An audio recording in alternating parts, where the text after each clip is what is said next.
My name is Elaine Carter, and I'm 68 years old. But when I think about how all of this began, I'm pulled back to a small bedroom with faded pink walls and a twin bed dressed in daisy print sheets. I was 11 that year, and I remember everything about that night. The heavy scent of Sunday dinner still lingering in the air, the way my church shoes pinched my toes because I hadn't taken them off, and the sound of laughter fading down the hallway as my mother left for an evening with her sisters. She asked Uncle Ray to watch me. He was my father's younger brother, and he had always been around during family events. To others, he was charming, always telling stories that made the adults laugh. But that night felt different. I couldn't explain it at the time. I only remember how unsettled I felt when he lingered in my doorway after saying good night. How his voice softened too much, like he was trying to hush a thought he hadn't said out loud. He closed the door behind him, and I sat still, my hands clutching the edges of the blanket like they might hold me together. He didn't do anything cruel or obvious that night, not something I could point to or explain. But I felt something I didn't understand then, a deep discomfort that stayed with me for days, then years, a feeling that made me question my own instincts, even before I had a word for them. When my mother came home and peeked in to check on me, I was pretending to sleep. She kissed my forehead, whispered good night, and turned off the light. I remember how warm her hand felt, how much I wanted to believe everything was fine. But something inside me had already shifted. A quiet, uneasy knowing had settled in my chest, and I didn't yet understand what it meant. The next morning, everything looked the same. My mother hummed as she flipped pancakes in the kitchen, and I sat at the table trying to match her rhythm, but my appetite was gone. I kept glancing at the hallway, half expecting to see him again, though he had left early. My chest felt tight, like I was holding in a question I couldn't ask. That morning began the silence. Not because I didn't want to speak, but because I didn't know what I was supposed to say. I didn't know if anyone would believe me, or if what I felt even counted. So I folded it up and tucked it away, the way a child hides something precious they don't understand, but know they can't share. In the days that followed, I tried to return to normal. I went to school, I did my chores, I played with my dolls the way I always had. But something inside me had quieted. I found myself pausing at the edge of every room, listening first, as though the walls might warn me if something felt wrong. I stopped speaking up as much in class. I stopped inviting friends over.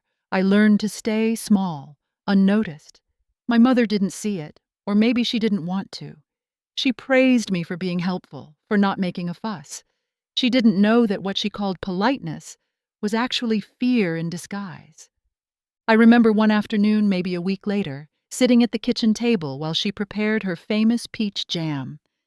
It was the kind of day that should have felt safe, the kind of quiet moment we used to share, just the two of us. I watched the way she stirred the mixture, how she kept scraping the edges of the pot, like she was chasing something stubborn that wouldn't melt. I thought about saying it then, not everything, just enough to see how she would react. I even opened my mouth. But before I could speak, she looked up and smiled at me with that same tired warmth and said, "You've been such a good girl lately. I don't know what I'd do without you." That was all it took. I closed my mouth, nodded, and smiled back. I told myself there was no point in disrupting that moment, that it wasn't the right time. But the truth is, I didn't want to risk losing whatever closeness I still had with her. I was afraid that if I told her what I felt, that discomfort, that dread, she might not believe me. Worse, she might ask me not to speak about it. And then I'd be left not just with the ache, but with the burden of her silence, too. The next time I saw Uncle Ray was at church. He stood near the front, chatting with the pastor, dressed in one of his pressed suits. When he caught sight of me, he winked like we shared a joke. My stomach turned. I felt my mother's hand on my back, gently urging me forward. "Go say hello," she whispered. I did what I was told. I always did what I was told. Later that day, as we sat around the table for Sunday supper, everything felt just a bit louder than usual. The clink of silverware, the scrape of chairs, the laughter that never quite reached my ears. I looked around and realized I didn't know how to be a part of this family anymore. I was still their daughter, their niece, their quiet little Elaine. But something in me had changed. I just didn't have the words yet. All I knew was that the silence had started speaking its own language, and I was beginning to understand it. It was almost a year later when the silence finally cracked. I remember it so clearly because the day started out so ordinary. It was spring, the kind where everything smells like warm dirt and lilacs, and my mother was back in the kitchen, making peach jam again. She always did it in big batches, humming as she worked, the windows cracked just enough to let in the breeze. I was sitting at the table, supposed to be doing homework, but I wasn't really reading the page in front of me. I was watching her hands, how they moved so surely, how they never hesitated. I think that's what finally did it. Watching her be so certain of herself, while I felt like a tangle of wrong feelings and questions I couldn't answer. I didn't plan to say anything.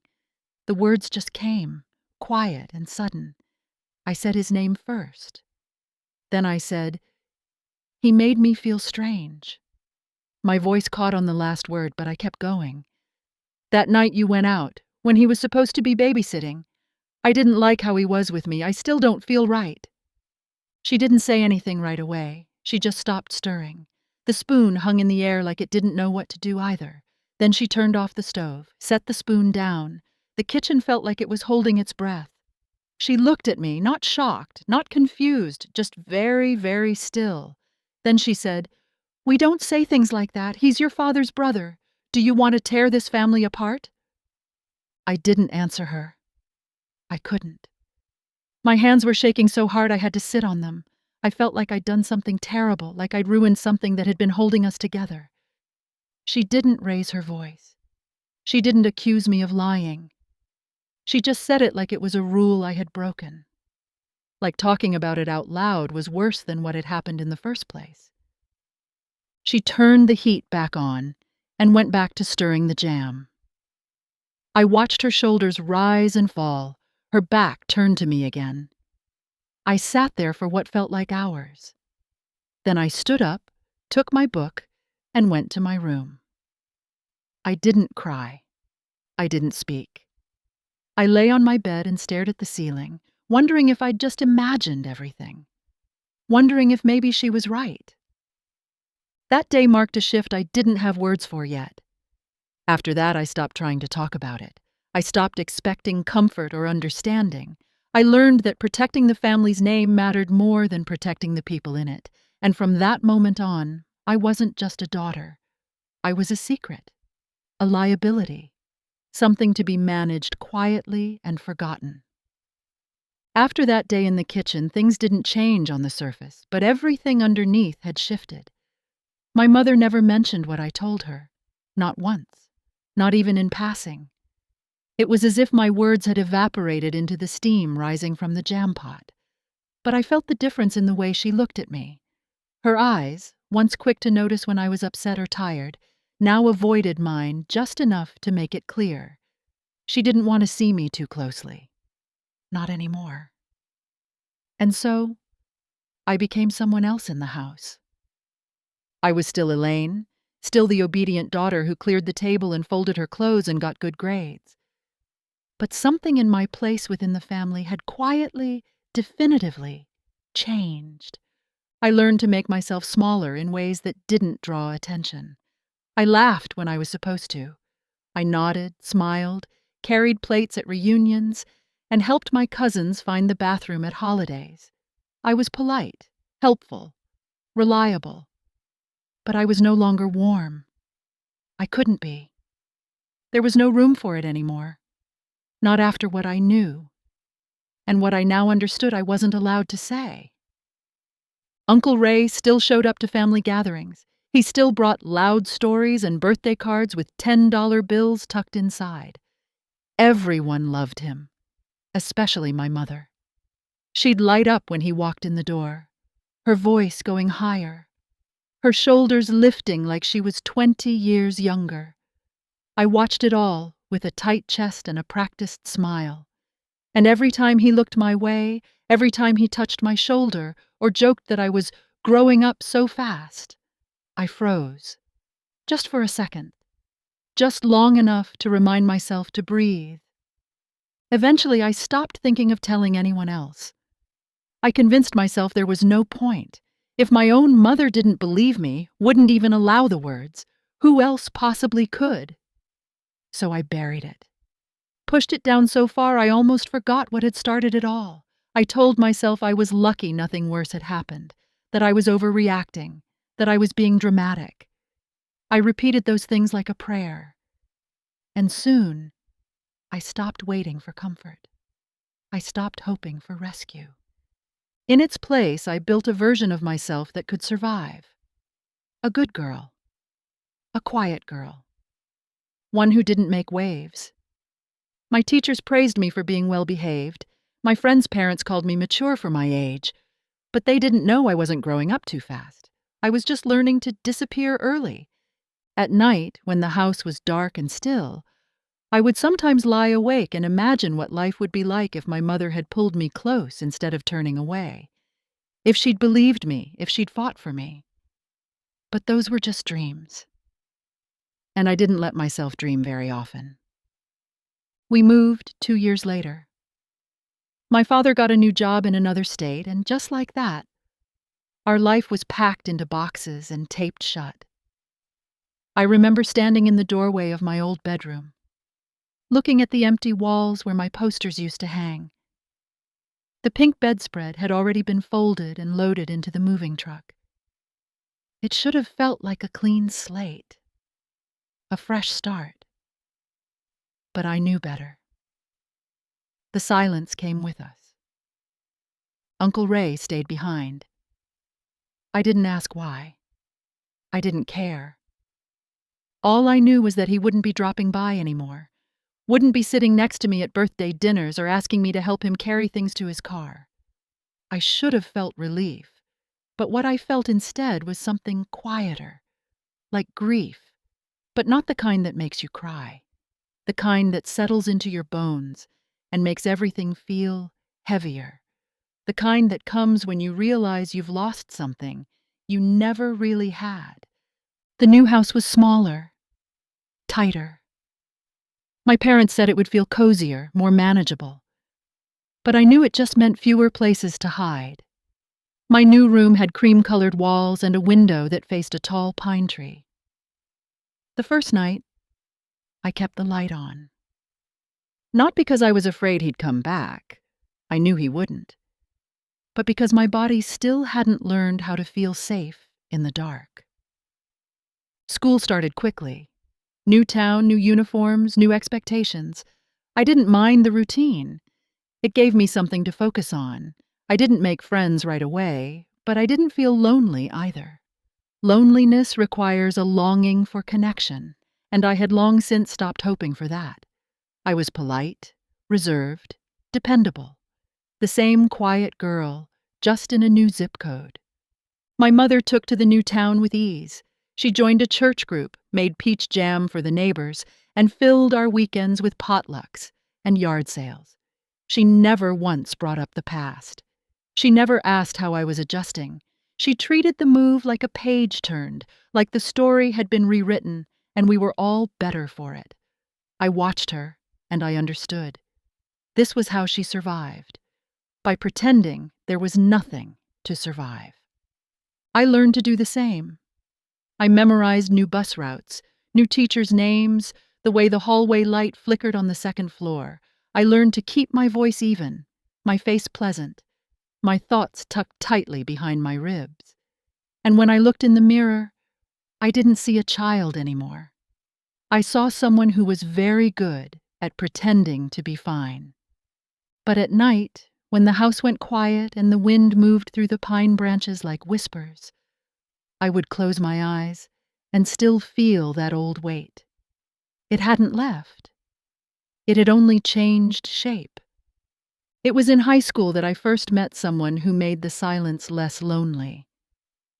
Her name was Sherry, and she sat next to me in biology.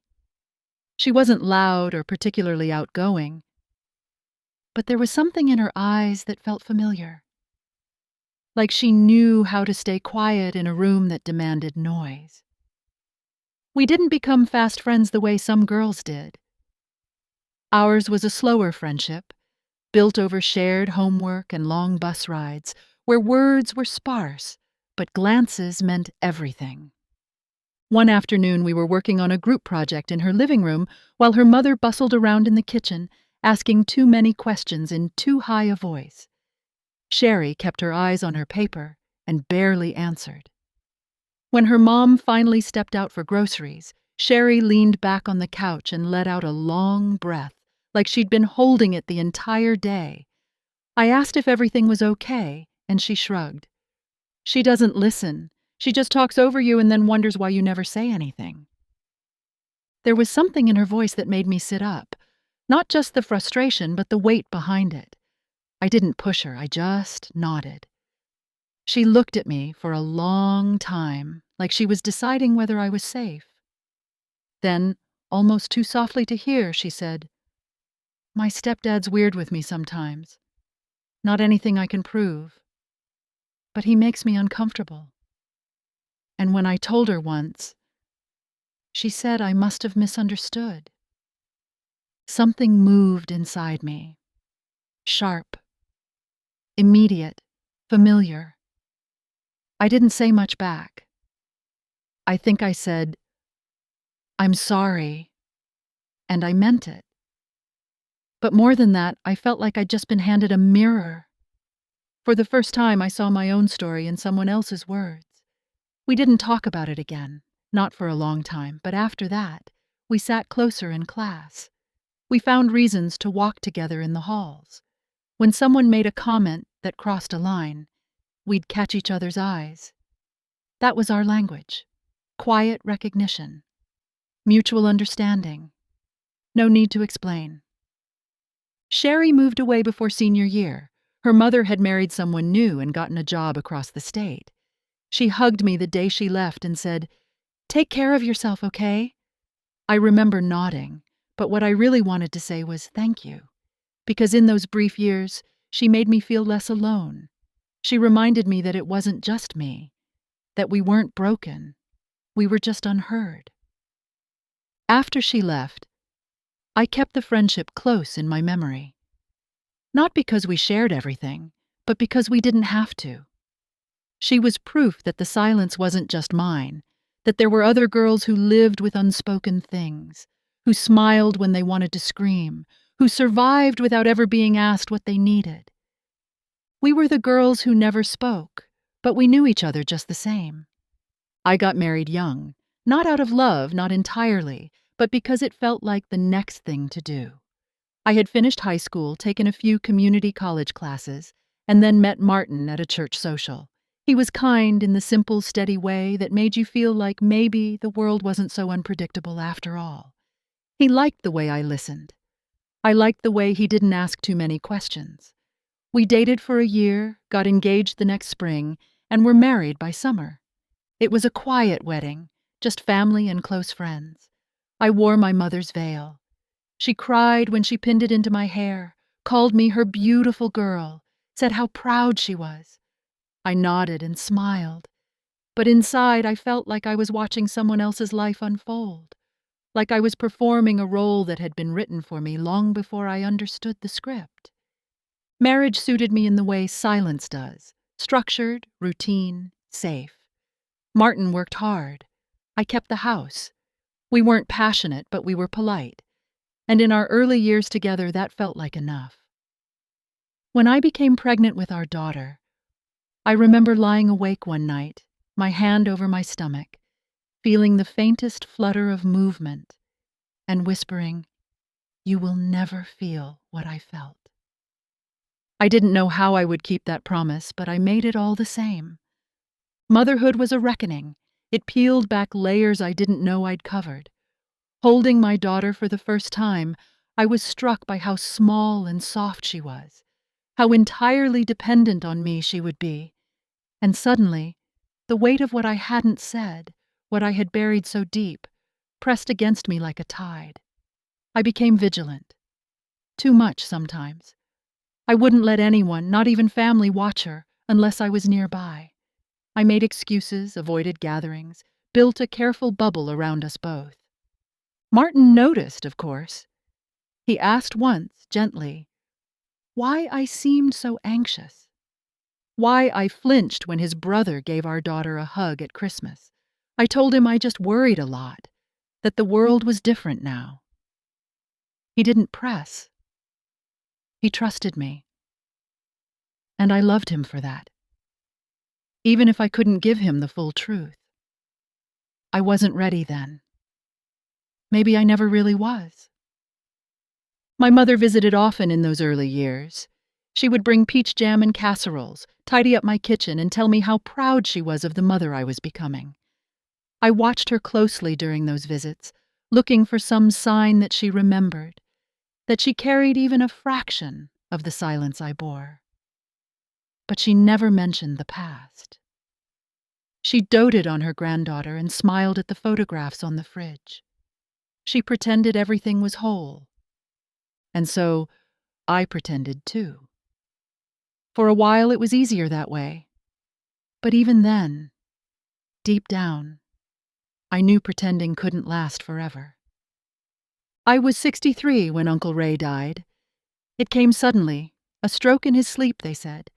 I hadn't seen him in years by then, not since a distant cousin's wedding, when he shook my hand and smiled like we were old friends.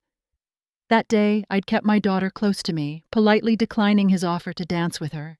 He laughed it off, but something flickered in his eyes. Maybe he knew I remembered.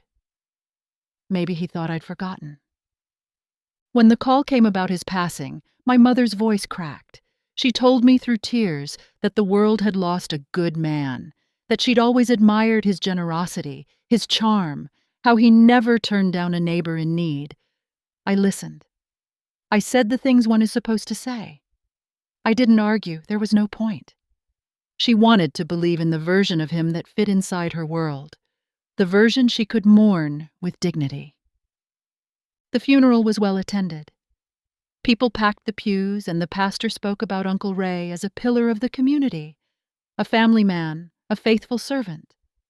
I sat in the third row with my hands folded tightly in my lap, my knuckles pale. My daughter, now in her 20s, glanced at me once, her brow furrowed. She could sense something in my stillness, though she didn't know what it was. Not yet. My mother sat in the front row in her wheelchair, clutching his obituary like scripture. She wept openly during the eulogy, dabbing her eyes with the handkerchief I'd given her. I watched her, and for the first time I didn't feel anger. I felt sorrow. Not for him, but for her, for what she had chosen not to see, for the daughter she'd silenced, and the story she'd helped bury. After the service, people stood around sharing memories, laughing, crying. A slideshow played on loop, childhood photos, fishing trips, holiday gatherings. His life, edited and framed to fit the narrative of someone worth remembering. I stood there among them, invisible in plain sight, holding my silence like it was a glass vase in a room full of blind men. That night, I couldn't sleep. I walked the house barefoot, the floor cool beneath me, and I kept thinking about the obituary, how it had painted a man I never knew, how his story had ended with praise and reverence while mine was still stuck in the past. That's when I opened my laptop. I didn't know what I was writing at first, just a few lines, a memory, a sentence I hadn't allowed myself to say in 50 years. It poured out slowly, then all at once. I didn't write with rage, I wrote with precision, with memory, with the voice I had been denied. I wrote the truth because it was mine to tell, and I wasn't going to leave this world without saying it. I submitted the piece 3 days later. It wasn't long, just under 1,000 words, but every sentence felt like a lifetime. I sent it to the local paper, the same one that had printed Uncle Ray's glowing obituary. I didn't use flowery language or graphic detail. I didn't even mention his name. I just told the truth. My truth. About being a girl who had once tried to speak and been told not to. About how silence, when enforced by those you love, doesn't keep a family together. It rots it from the inside out. I signed it with my full name, Elaine Carter. I didn't hide behind initials or anonymous bylines. I wasn't that girl anymore. I was someone who had survived, who had raised a daughter of her own, who had learned how to carry pain without letting it swallow her. And I was done being quiet. When the editor called to confirm my submission, he asked gently if I was sure I wanted it published. I told him yes. Not because I wanted attention, not because I expected justice, but because it mattered that the story existed somewhere outside my own body. I needed it to live in the world, even if it only reached one person who needed to hear it. The article ran the following Sunday. On the same page where, a week earlier, a tribute had praised a man who had never earned my silence. This time, the words told a different story. One without names, but full of knowing, one that many in town recognized immediately. The response came quickly, some calls, a few letters, an email from a woman I didn't know who said, "I never told anyone either." A note slipped into my mailbox in a folded envelope with no return address. Inside, one sentence: "Thank you for saying what I couldn't." Of course, there was pushback too. A second cousin called to say I should be ashamed. An old friend of my mother's left a voicemail accusing me of stirring up pain for no reason. But for every scolding, there was another voice, quiet, trembling, relieved, saying, "Me too." My mother didn't call right away, not for a week. Then one afternoon the phone rang and I picked it up without thinking. Her voice was hard, sharper than I'd heard it in years. "I can't believe you did this," she said. "To him, to us." I stood in the kitchen, staring out the window at the dogwood tree in the yard, and let her speak. I didn't argue, I didn't explain. When she was finished, I said only, "I didn't do it to you. I did it for me." We didn't speak again for a long time, but I didn't regret it. I'd carried the truth like a secret illness for 50 years, and now, for the first time, I could breathe. The days that followed were quiet, but not in the way they used to be. It wasn't the silence of suppression. It was the hush that comes after an earthquake, when everything's shifted and no one knows quite how to speak yet. The phone didn't ring much. My inbox stayed mostly empty.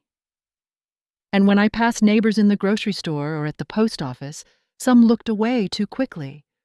Others looked too long. I could feel the story following me, but I didn't flinch from it. Then, one evening, my daughter came over for dinner. I hadn't told her about the article beforehand. I hadn't known how. But she had read it. Of course she had. It was her local paper, too. She sat across from me, her fork untouched, her eyes searching my face like she was trying to reconcile the mother she knew with the woman in the story. "Why didn't you tell me?" she asked, not accusing, just quiet. I took a breath. "Because I wanted you to grow up free from it. I didn't want it to touch you." She nodded slowly. Then she reached across the table and took my hand. "I think I understand now. Why you were always so careful. Why you never left me alone with anyone. I thought you were just overprotective." She paused. "But you were protecting me from something real." We talked more that night than we had in years. Not just about the article, but about everything it had shaped. How I moved through the world. How I parented. How I chose silence over conflict again and again. She didn't blame me, she didn't pity me, she just listened. And in her listening, I felt something shift, like a thread had been tied between us, strong and unbreakable.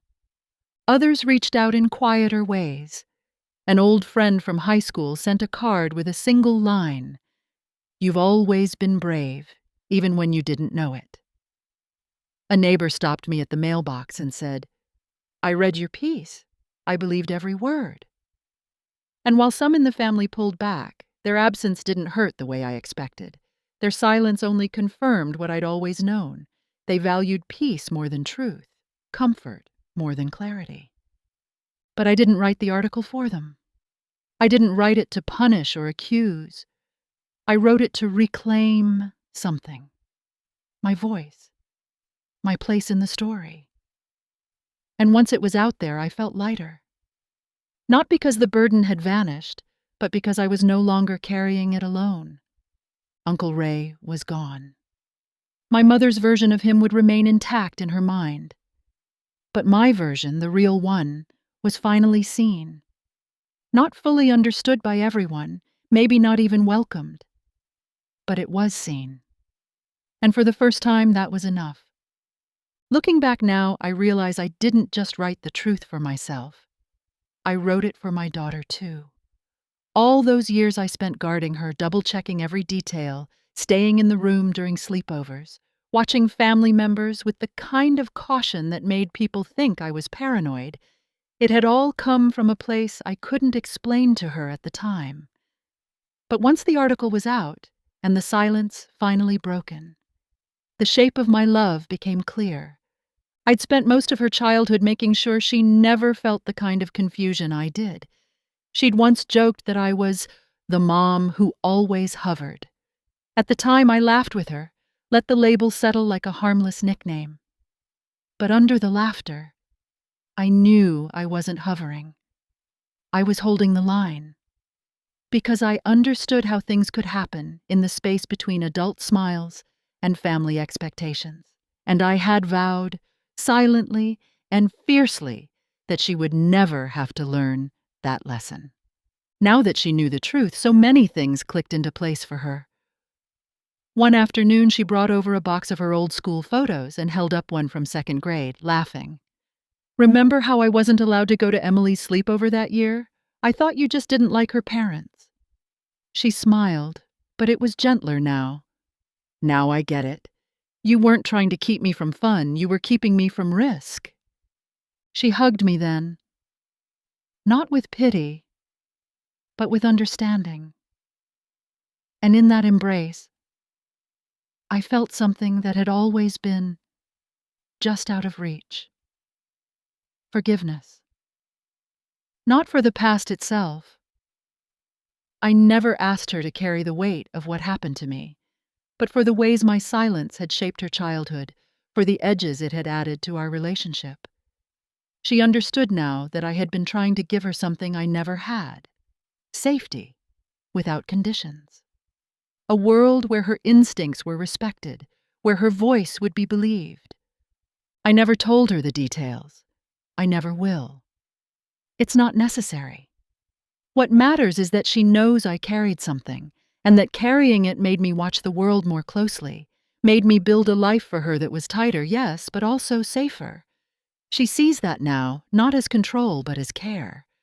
And what mattered most to me, what still matters, is that by speaking the truth at last, I made sure she would never unknowingly stand in the same room with a man who once stole something from a child he was meant to protect.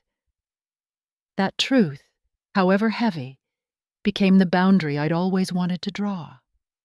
Not out of vengeance, but out of love. And in that, I finally found peace. I visited my mother not long after the article came out. It was a Sunday afternoon, warm and cloudless, the kind of day she used to call a blessing from the Lord. She was in her chair by the window, the one that overlooked her tiny front yard where the rose bushes were starting to bloom. She didn't greet me with a smile. Her eyes flicked to mine, then away, settling on the unopened mail beside her. We spoke of safe things first: weather, church news, the neighbor's new dog. But the tension hung in the room like dust in sunlight, impossible to ignore. Finally, I said what I came to say.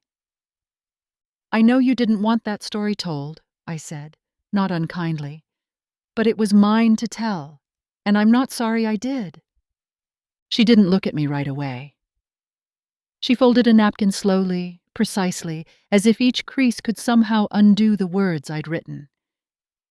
Then she said, "Some things should stay buried, Elaine. You don't understand what that kind of accusation does to a family." "I do," I said quietly. "I understand exactly what it does. I lived it." She still didn't meet my eyes, and I realized in that moment she never would. She would never acknowledge it, not in the way I had hoped for as a child, and I felt something loosen in me, a thread that had held me in place for decades. I no longer needed her validation.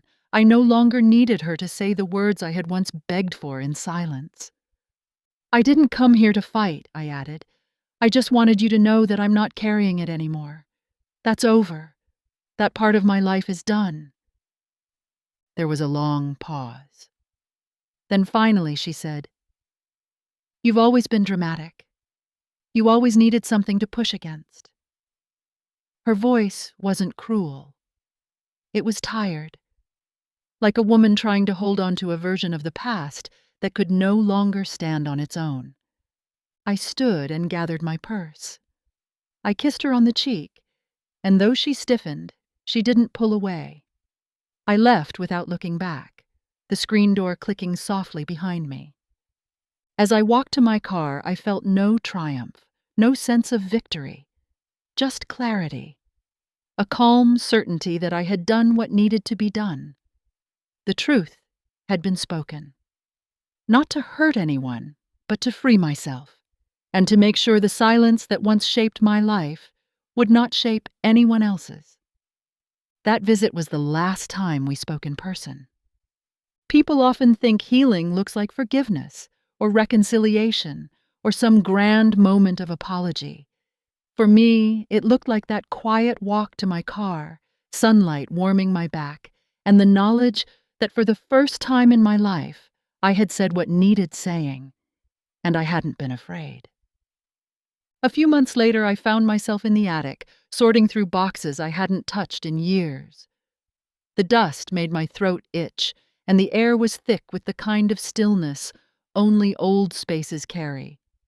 I hadn't planned on going through the past that day. I was looking for a winter coat I thought I'd stored, but the photo album caught my eye. It was wedged between two cardboard boxes, the binding worn, corners frayed. I recognized it instantly. The green one with gold trim, the one my mother had filled year after year with snapshots of birthdays, holidays, and family picnics.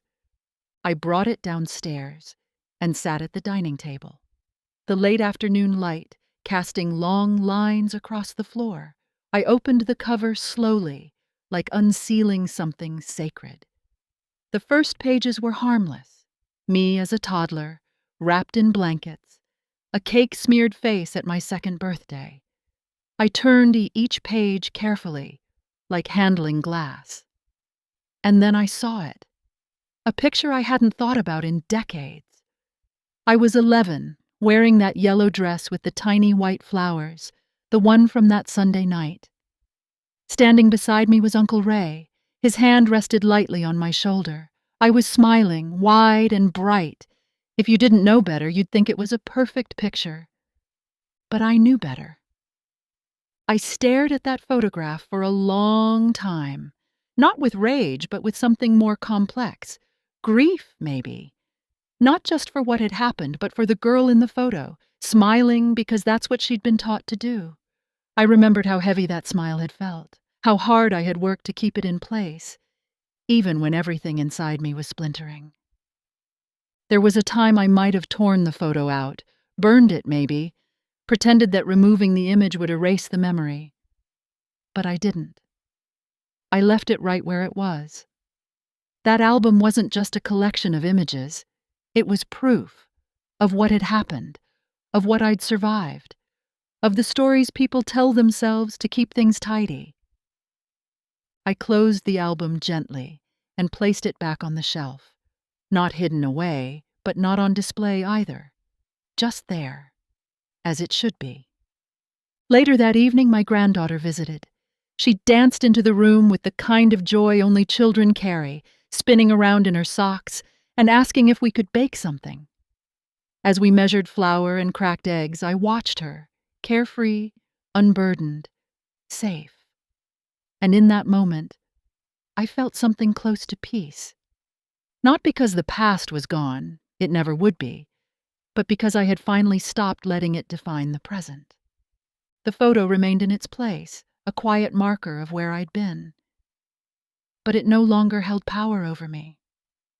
It was just a piece of the story. And the story, finally, was mine to tell, mine to own, and mine to move beyond. There's a bench by the lake near my home where I like to sit in the mornings. It's quiet there, a little hidden from the walking path, with just enough shade from the maple trees above to keep the sun from being too sharp. I've been coming here more often in recent years, especially since retiring. Sometimes I bring a book. Other times I just watch the water and let my mind wander. That's where I was the day my granddaughter asked me without warning, "Grandma, were you ever scared when you were little?" She was 8 then, still young enough to speak with curiosity, but old enough to notice when adults hesitate. I looked at her sitting next to me with her feet not yet reaching the ground, her hands folded in her lap, like she was waiting for something serious. I thought about how much of my life had been shaped by fear I wasn't allowed to name, how many choices I had made because of what had happened, and what had been denied after. But I also thought about what I had broken by finally telling the truth, what I had protected. "Yes," I said gently. "There were times I was scared, but I learned how to keep going, and I learned how to speak up." She nodded, as if that answer fit exactly into the question she hadn't fully formed. We sat in silence after that, listening to the rustling leaves, the soft ripple of the lake, as a breeze passed across it. Then she reached over and took my hand without saying a word. That small gesture, simple and instinctive, felt like the full circle I hadn't known I was waiting for. I didn't need to tell her the details. I didn't need to hand her the past like a burden. What mattered was the space between us, unbroken, unguarded, safe. That was my offering to her, a legacy not of silence, but of truth, carefully carried and passed on with gentleness. Sometimes, people ask what justice looks like in stories like mine. And the truth is, it rarely comes with punishment or headlines. Sometimes justice looks like a woman sitting beside her granddaughter on a park bench, knowing that the harm done to her has no place in the child's world, that the fear she once held like breath in her lungs has ended with her. The lake shimmered that morning. My granddaughter kicked her feet softly, humming to herself. And I looked out over the water with a heart that no longer felt like it was holding a secret. I had spoken the truth. I had protected what mattered. I had faced the past without letting it define my future. Silence might protect a family's name, but it kills the people inside it. I chose to live instead, to speak, to heal.